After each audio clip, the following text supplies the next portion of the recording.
A Amy chega voando na Ilha dos Anjos com seu fusquinha voador. Esse fusquinha ela usou em Sonic All-Star Racing Transformed. Ela percebe que o Knuckles não está protegendo a Esmeralda Mestre, e por isso sai procurando por ele. Amy fica encantada com a beleza da ilha, e ela fica meio pensativa de que ela só vem para a Ilha dos Anjos quando tem alguma crise para ser resolvida. Só que ela descuida e acaba caindo em um buraco no chão. Ela cai num buraco e entra em Hydro City, ou Hydrost, sei lá como você queira pronunciar isso, ninguém entra em consenso como é a pronúncia dessa fase. Mas por sorte o Knuckles estava lá para ajudar a salvar ela. Ele fala que ele não estava protegendo a Esmeralda Mestre porque ele tem o hábito de patrulhar a ilha procurando por ameaças. Amy mostra o artefato Extra de que ela veio devolver. Ela explica que estava na sala de troféus do Eggman e por isso ela fez questão de vir devolver, pois era a coisa certa a se fazer. Knuckles fica impressionado e pede a Amy ajudar ele a colocar o artefato em seu devido lugar. Knuckles afirma que ele sabe exatamente onde é o local, porque ele já viu esse estilo de escultura nas ruínas místicas e na Marble Garden. E ele também trola a Amy dizendo que ele não quer mais buracos no telhado dele. Enquanto isso, na empresa Limpar e Varrer, um funcionário vem querer conversar com o dono do lugar. Só que o Clutch sabe que não era um dos seus funcionários, mas sim o Mimic. Clutch quer contratar o Mimic porque o Clutch tem uma empresa que limpa a cidade de todas as tralhas que o Eggman deixa para trás quando é derrotado pelo Sonic. E como ele vende essa tecnologia no mercado negro, ele lucra 2 vezes mais. Lucra com a limpeza da cidade e lucra com as vendas. Malandro esse esquema, né? Enquanto ele oferece uma garrafa de Caos Cola, ele explica melhor a proposta, como se ele fosse um mafioso dos anos 80. O grande empecilho é que a restauração faz a mesma coisa que a empresa do Clutch faz, só que eles fazem de graça, e ainda por cima destroem a tecnologia do Eggman. E para acabar a restauração, ele precisa de alguém que se infiltra nos lugares. Esse alguém é o Mimic. Mimic acha a oferta tentadora, mas como ele acabou de fugir da cadeia, é muito perigoso ele ir direto para o coração da base inimiga. Mas o Clutch sabe que o Mimic tem uma certa vingança contra a Tangle e a Whisper, e informa ao Mimic que as duas estão lá na restauração. Se ele aceitar a proposta, não só vai poder lucrar com os pagamentos do Clutch, mas também vai poder se vingar das duas maneiras bem fácil. E assim, sem nem pensar muito, ele aceita a proposta. Enquanto isso, em Marble Garden, na Ilha dos Anjos, as coisas continuam caindo, mas a Amy jura que dessa vez não é culpa dela. Mas o Knuckles explica que é assim mesmo, ainda mais com o Eggman fazendo estragos à torta direita desde a época lá do Sonic 3 e Knuckles. Amy fala que pode falar com a Jill para ajudar o Knuckles a proteger a ilha, mas o Knuckles nem sabe quem é a Jill e não aceita a oferta. Mesmo assim, a Amy argumentando de que a ilha é muito grande e que é difícil para o Knuckles vigiar a ilha toda sozinho. Só que o Knuckles não quer ajuda porque ele não confia nos outros, apenas na Amy e mais umas 5 pessoas. A Amy fica muito feliz em ouvir que o Knuckles confia nela, afinal depois de tantas aventuras juntos é claro que sim, né? Por isso, a Amy pergunta se é por isso que ele confiou a Amy para trazer as coisas depois que o Knuckles debandou a resistência. Knuckles não sabe se isso seria um elogio ou algo rude, mas ele responde que sim, foi por isso que ele jogou essa responsabilidade no colo da Amy. Mas como já está tudo certo com eles continuam com a aventura. Só que tem um problema, existe um mecanismo de defesa para manter ladrões longe, o que não adiantou muito, pois o Eggman roubou o artefato assim mesmo.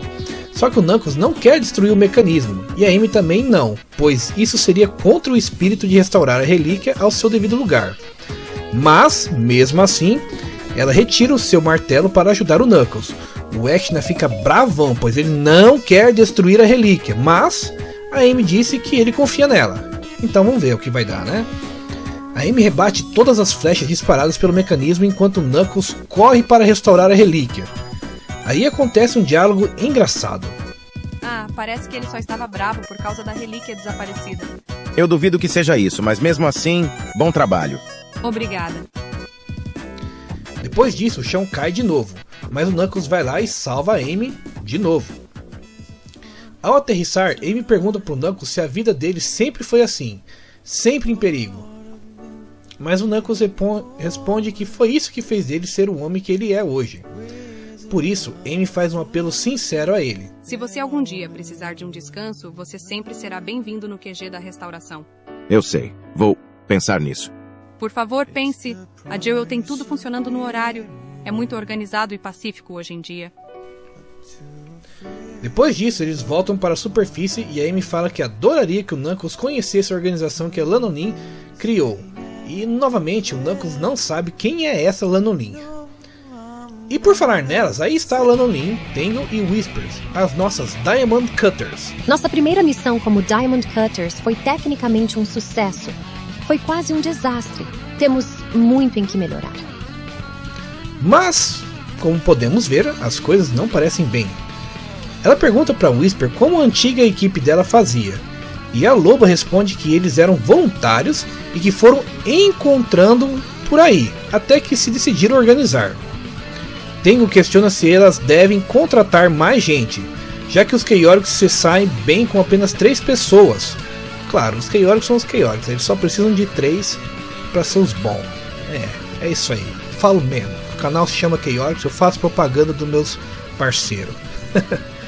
Mas a Lanoline discorda, já que, para ela, quanto mais pessoas, mais opções na hora da crise, mais ideias e mais ação. Então, a Lanoline quer mais gente ali para fazer a coisa acontecer e ter mais opção na hora da batalha. Tá certo, né?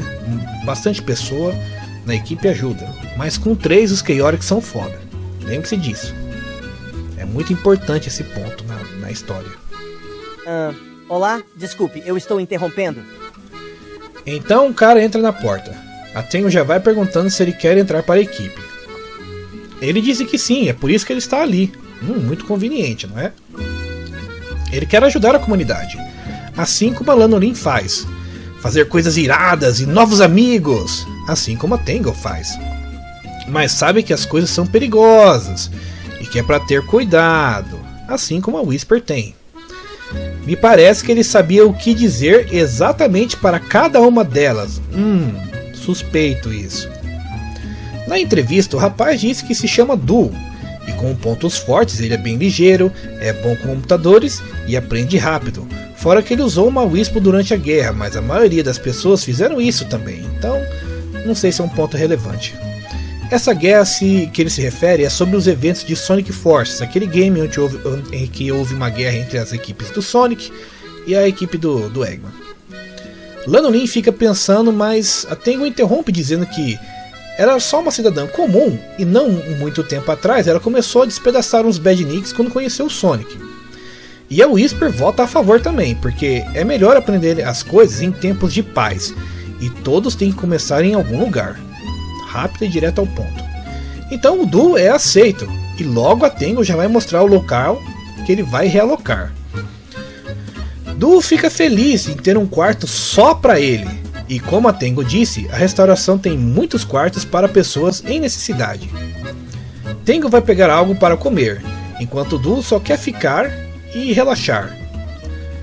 Só que depois de um tempo ele tira a sua luva e diz: Sou eu, estou dentro. Sou eu, estou dentro. E por isso sabemos que a treta vai rolar solta nas próximas aventuras, galera. Aguardem. Aí, cambada de Sonics, beleza? Aqui é a Fônica e se você assistiu o vídeo até aqui, se prepara porque agora vai ter um bônus. Afinal, quanto mais histórias em quadrinhos narradas pelo dono do canal, melhor, né? E me ajudem a escolher um visual da hora lá na aba de comunidade, beleza? Deixa nos comentários qual outras histórias em quadrinhos vocês gostariam de ver como bônus aqui. Falou! Mighty Morphin Power Rangers Ninjas Volume 1. A história começa com Tommy jogando basquete pelo time de Alameda dos Anjos. Ele pede a bola para o seu amigo Mike, pois Tommy está livre e o tempo da partida está acabando. Eles precisam de uma cesta de 3 pontos para vencer. Porém, Mike acaba errando a cesta no último segundo, causando a derrota do seu time. Ele também se desculpa para o Tommy por não ter passado a bola antes. No final do jogo, Mike está conversando com uns caras suspeitos. Tommy acha isso muito estranho e resolve investigar. Ele percebe que seu amigo está até ganhando uma carona dos caras suspeitos, por isso ele segue o carro usando a sua bicicleta, já que ele não pode usar o Falcão Zord nesse tipo de missão, né? Eles entram em uma loja de peixes. Tommy observa o que acontece, mas não é só ele. Lord Zed também observa tudo. O garoto recebe $300 dos caras suspeitos. Tommy fica chocado ao ver que seu amigo está recebendo propina para perder os jogos de propósito. Perdido nos seus pensamentos, ele não percebe a magia de Lord Zed na loja de peixes, que afeta 2 tubarões. Os tubarões se transformam em tubarões do empréstimo, vestindo roupa de mafiosos dos anos 30 e tudo mais. Sua missão é corromper as pessoas com dinheiro. Enquanto isso, Tommy está conversando com Rock, o Ranger Vermelho. Tommy não quer contar para o diretor da escola e nem para a polícia até saber exatamente o que está acontecendo. Ao chegar na casa do Mike, ele percebe que o pai dele está bravo pelo filho ter conseguido dinheiro. Mesmo o pai tendo perdido o emprego e tendo que pagar contas médicas enormes, ele não quer que o filho trabalhe fora da escola. Super Volume 1. Ryan e seus amigos estão sendo perseguidos por um dos monstros de Green Lord, que é uma mistura de jacaré com robô. Porém, dessa vez o Ryan achou um cristal de dados que contém informação geográfica sobre o mundo virtual. Eles chegam em uma barreira de realidade que é um portal para voltar para o mundo real e sair da realidade virtual. Eles tentam despistar o Interrogator, que é um monstro que perseguia eles e que tem como trabalho interrogar os Troopers. Mas não só os Troopers passam pelo portal, mas o Interrogator também passa. Isso faz com que os Troopers sejam teletransportados para fora do laboratório, onde geralmente voltam de suas missões. O Professor Cart fica feliz por ver eles trazido o cristal localizador, e vai imediatamente começar a decifrar os seus dados. Porém, Ryan tem que ir ao torneio de karatê hoje à noite. Ryan não fica chateado com a questão, já que desde que seu pai foi sequestrado, Tal, o dono do dojo em que ele treina, tem sido como um pai para ele. E ele sabe que Tal precisa da ajuda dele para manter o dojo de karatê. Mais tarde, um pai e um filho estão explorando as montanhas e houve uma explosão. Porém, o pai recebe uma ligação do trabalho, pois o seu chefe precisa que ele faça alguma coisa imediatamente e deixe para lá a sua reunião familiar. Próximo deles, o Interrogator havia chegado ao mundo real, e para não ficar mal perante o seu chefe, decide sequestrar o pai do garoto só para não dizer que voltou de mãos vazias. No laboratório, o professor percebe mais um alerta de realidade. Ele achou que eram os Troopers que tinham pousado fora do laboratório, mas, na verdade, era por causa do Interrogator. Ele contacta o Ryan para buscar o garoto que ficou desmaiado graças ao incidente. No laboratório, o garoto, que se chama Jeffrey, tenta explicar que o seu pai foi sequestrado, mas o Ryan já sabia disso, e imediatamente vai ao mundo virtual para resgatar o pai do garoto. Só que o Jeffrey se agarra ao Ryan para não ser deixado para trás. Ryan percebe que o garoto veio junto com ele, e tenta levá-lo de volta. Mas o garoto não quer, porque ele precisa resgatar o seu pai e acusa o Ryan de não saber como é precisar de um pai, pois ele já é um adulto. Só que sabemos que não é bem assim, pois o Ryan sente muita falta do seu pai e, ei, nem dá tempo de sentimentalismo e o Interrogator já tá na cola deles. Ryan e o Interrogator lutam. O Interrogator quer saber onde o Ryan escondeu o cristal raro com os dados, e depois disso, comer o Ryan com molho de Mariana. Que? Caramba, velho. O Interrogator tira vantagem do Ryan, sabendo que os Troopers não usam suas armas, ao menos que o oponente faça isso primeiro. Por isso ele vai vencer. Ai, que bosta, velho. Eu escrevo esses roteiros, mas... Vai comer o cara com molho de Mariana. Não, é com molho de marinara. Ai, meu Deus, eu acho que não vou editar essa porra, é assim mesmo, vai. Vai comer o cara com molho de marinara. Ah, meu Deus do céu. Ai, que porra, velho.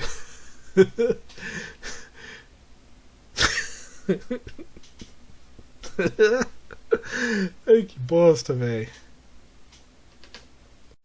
Ryan e Interrogator lutam. O Interrogator quer saber onde o Ryan escondeu o cristal raro com os dados. E depois disso, comer o Ryan com... Ai, meu Deus. Ah, porra.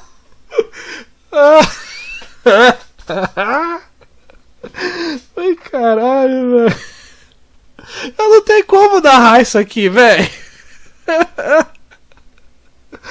Pô, o jacaré só quer saber de comer. Comer os outros com molho de... Porra, velho. Aí eu fico narrando isso daqui, velho. Aí os caras acham que eu tô narrando vídeo pro X-Vídeos, cara. E não uma historinha em quadrinho lá de aventura lá dos anos 90. Ah, não, velho. Não. Ryan Winter... Porra. Eu não consigo fazer essa narração, velho. Porra, velho.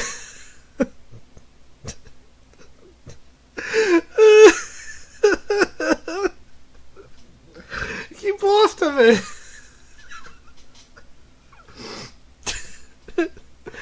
Que droga, velho. Que droga. Ai, meu Deus do céu. Eu não consigo, gente, fazer essa narração, velho. Desculpa, eu acho que eu vou colocar isso aqui na edição pra vocês verem, velho. Ryan e Interrogator lutam. O Interrogator quer saber onde o Ryan escondeu o cristal raro com os dados. E depois disso, comer o Ryan com molho de marinara. O Interrogator tira vantagem do Ryan, sabendo que os troopers não usam suas armas, ao menos que o oponente. Pô, velho, tá quase conseguindo, velho. Porra, velho. Eu tenho que mudar esse texto, caralho.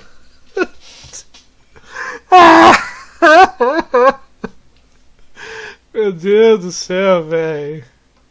Ryan, caralho. Por que eu não consigo mais, velho? Cara, foda-se, eu vou colocar... Ai, meu Deus. Ryan e Interrogator lutam. O Interrogator quer saber onde o Ryan escondeu o cristal raro com os dados, e depois disso comer o Ryan com molho de marinara. O Interrogator tira vantagem do Ryan sabendo que os troopers não usam suas armas ao menos que o oponente faça isso primeiro. Por isso ele vai vencer, já que é uma batalha de garras contra mãos.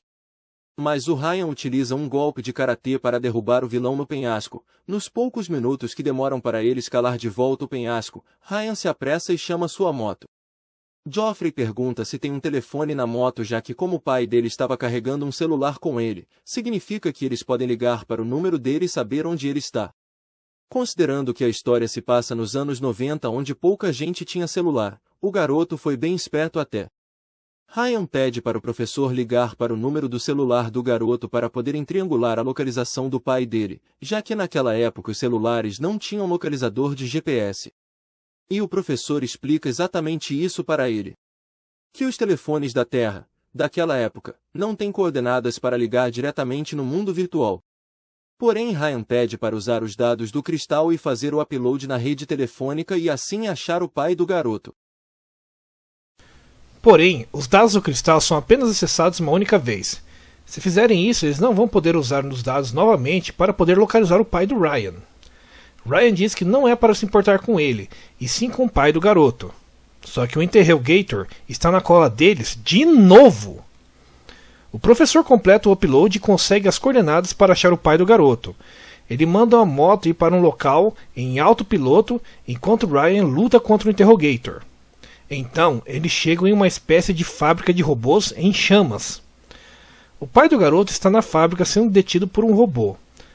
Para vencer o Interrogator, Ryan usa uma manobra da moto voadora, fazendo o vilão se esborrachar no chão. Pai e filho se reencontram. No caminho de volta para o mundo real, o pai confessa que ficou com medo de morrer lá e percebeu que o mais importante na vida é a sua família. Vendo essa cena, Ryan fica refletido consigo mesmo, ao pôr do sol, de como seria se ele se encontrasse de novo com seu pai. Igual ele faz todo santo episódio da série, fica refletindo assim, como seria encontrar o pai dele.